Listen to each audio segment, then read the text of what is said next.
Nous voilà repartis pour notre nouveau numéro, nouvelles aventures. Salut les amis. Donc derrière moi, c'est juste pour faire la suite par rapport à l'épisode juste après, si j'arrive à pas avoir de problème technique entre mes différents numéros. Ce numéro-là doit faire la suite de la ruche bourdonneuse que j'ai secouée. Mais je viens de m'apercevoir que j'ai perdu des données. J'espère que je ne les ai pas perdues.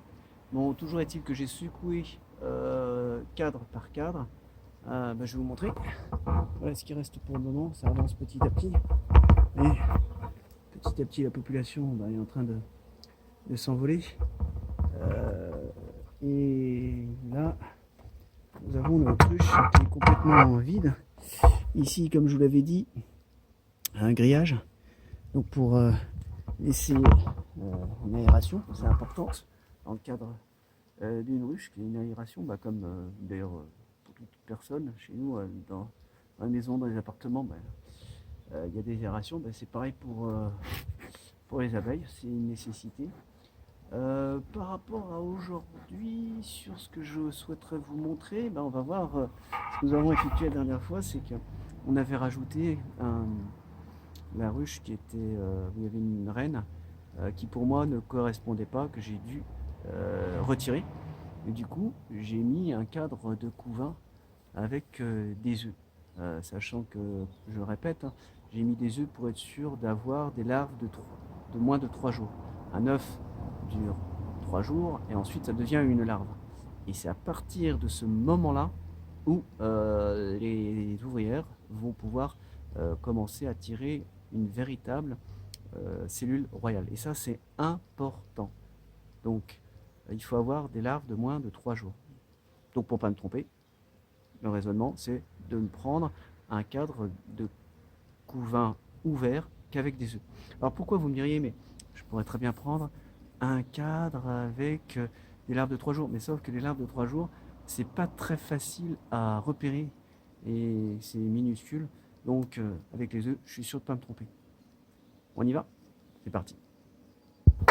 Alors, avant d'aller visiter la ruche que je voulais vous montrer par rapport à cette cellule royale, là, on était à l'emplacement de la ruche que j'ai retirée, où j'ai secoué les cadres.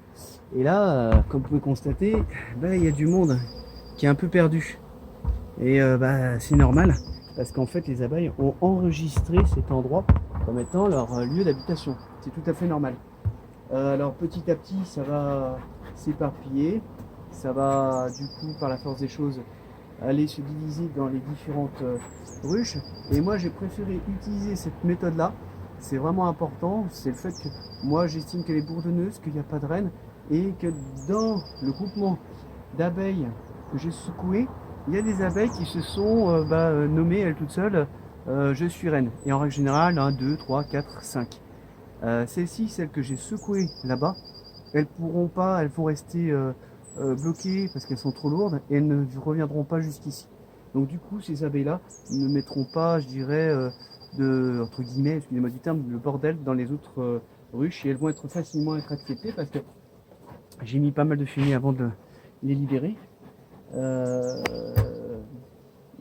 Comme elles étaient dans leur ruche, en mettant pas mal de fumée, elles sont allées se gorger de miel, et quand elles vont arriver sur des nouvelles ruches, elles vont être plus facilement acceptées. Bon, on passe maintenant à notre sujet du jour. Alors, la voici, c'est cette ruche-là dont on s'est occupé la dernière fois. D'ailleurs, je ne sais pas si on le voit, mais je vous remontrerai plus loin. Vous voyez que une petite remarque avant d'aller plus loin, c'est ces abeilles qui battent des ailes, et en même temps on voit, j'ai oublié le terme, il faudra que je recherche dans mes cours. En fait, elles sont en train de battre le rappel. Je ne sais pas pour quelle raison, une raison X ou Y, ou peut-être parce qu'il s'agit tout simplement des abeilles qui viennent d'à côté, et en fait elles sont en train de battre le rappel pour rappeler les autres. Pour qu'elles battent comme ça, c'est pas normal. Donc je pense que ça vient des abeilles d'à côté. Alors, maintenant on va pouvoir l'ouvrir, celle-ci. On va faire une intervention, mais très rapide. On va juste voir s'il y a le cadre du couvain avec des cellules royales. Alors, cette fois-ci, je vais faire attention. J'en ai pris le son, je en fumais trop.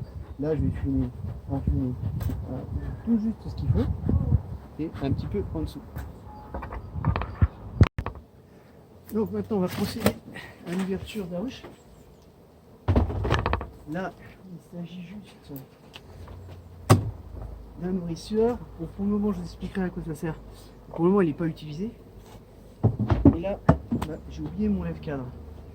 Entre temps il y a mon voisin qui est passé. Et du coup je l'ai oublié. Bon. Voilà, c'est bon, hop, on va ouvrir tranquillement, tout doucement.